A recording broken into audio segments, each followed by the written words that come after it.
Ever watch your ad budget or the research and time it took to create your GTM strategy spin out of control like a slot machine while your pipeline barely nudges? That lag is bleed out.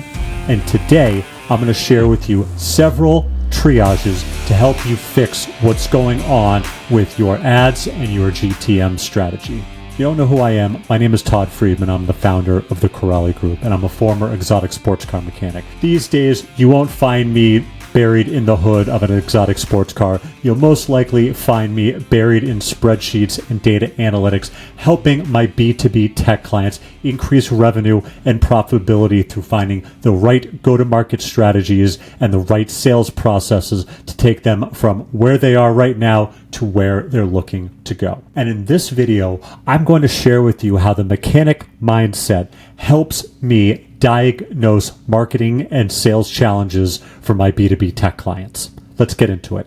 When I was in tech school, my engine performance teacher always stressed two things to us: systems-based diagnostics and diagnostic trees. What do I mean by that, and how does that apply to marketing and sales for B2B tech firms? As you may or may not know, an engine really needs three things to run properly. It needs air, it needs spark, and it needs fuel. If one of those is missing, the engine is not going to run. It's the same with your marketing and your sales.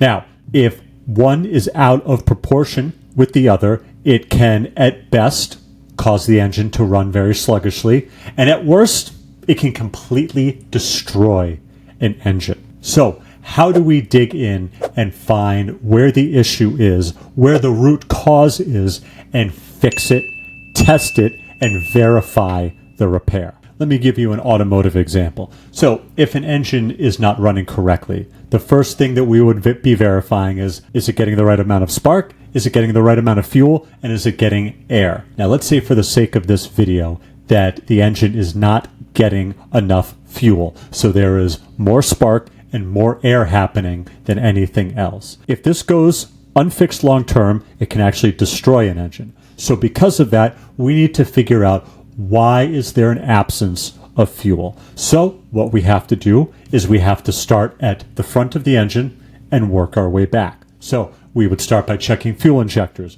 checking fuel pressure regulators, and then moving our way all the way back to the fuel pump. And we find where the issue is, confirm that that's the problem, fix it, and then confirm the repair that has been made, and the engine is running as intended now. So when you're looking to diagnose and fix any challenges within your marketing or your sales, the first thing you need to start with is figuring out your reality gap. What do I mean by your reality gap? First and foremost, compare your campaign, whether it's through marketing or through sales, those KPIs to your actual business KPIs. And we want to make sure that you're optimizing to the right thing. Things like clicks and open rates on emails, they don't pay rent. Converting someone to a lead, taking them through the sales process, and closing the deal, that's what pays the rent. So if all you're looking at is vanity metrics,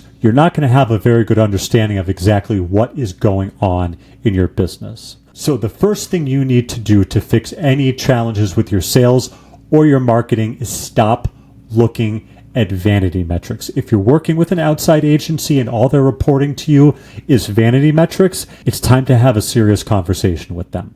Next, let's check on your audience. Your audience is the lifeblood of your business. If you're reaching out to the wrong audience, it doesn't matter what you have and what you have to sell and how good your salespeople are, it's going to fall on deaf ears. So the first thing you need to make sure of is that you are reaching the correct audience. Now, if you have campaigns that are running through cold email, through LinkedIn, maybe take a step back and double check your lists. Make sure you're reaching out to the right people. Perhaps it's not the right job title. Perhaps the industry is a little misaligned. If you are running advertisement on Facebook or on Google, make sure you go through audience definitions and segments and ensure that the people that you're reaching out to fall in line with similar people that you're looking to have conversations with. What are their interests? What types of jobs do they hold? What types of jobs might they be looking for? What types of companies do they work in? What type of industry do they work in? So make sure you review your placement reports. Make sure you check your lists. And if you've either spent or gone through 30% or more on job titles and companies that are outside of your ICP, kill it. Because let's face it, even with Shakespearean copywriting, the wrong message to the wrong crowd is always going to fall on deaf ears. Next is consistent messaging. Now, depending on what your funnel looks like, whether, again, you're using cold email, whether you're using social media to reach out to people, whether you're using advertising platforms, your initial message at the very beginning needs to be congruent with your messaging in the next step of the funnel, whether that's sending someone to a landing page, getting them onto a sales call, whatever it may be. If someone expresses interest from an initial message, from an initial offer, and when they take that next step, it's not completely in alignment with what they are seeing, they're gone. And all that money you just spent, all that time you just spent to acquire that potential prospect is gone. So if you're driving fantastic initial traffic to your offer, regardless of the platform, but once it gets to that next step, it's falling flat on its face, make sure you do an audit of your message consistency. Remember, ads buy curiosity, but offers must deliver the relief. Next, let's talk about your creative. Now, creative can mean anything from an image to a video to the actual message that you put in someone. Now, if you are seeing that you have a high number of impressions, but a low number when it comes to people actually taking that next step, whether it's clicking to a landing page, to a form, or scheduling a call with you, you might have an issue with your creative. If someone is scrolling or whizzing through their email, can they grasp the concept of the message that you're sending out within 2 to 3 seconds, maybe less? If not, might be time to go back and revamp what you have out into the marketplace.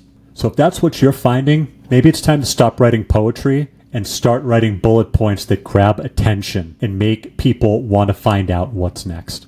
Let's talk about conversions. Conversions are, of course, the lifeblood of any B2B tech firm, whether that's converting to a warm lead, whether that's buying, whether that's getting a salesperson onto that initial call. Conversions are crucial. Because of this, it is absolutely imperative that you have the right data across all of your platforms. If you're running ads and your ad platform says that you have 30 conversions, but yet your CRM only shows 10, you've got a tracking issue somewhere that you need to find and fix as quickly as possible. But conversions like this don't always come from ads. In fact, you may find that your cold email or your LinkedIn campaigns are creating opportunities and creating initial sales calls, but then the prospect ghosts on you. So now you have to go back and figure out why. One of the simplest, quickest, and easiest ways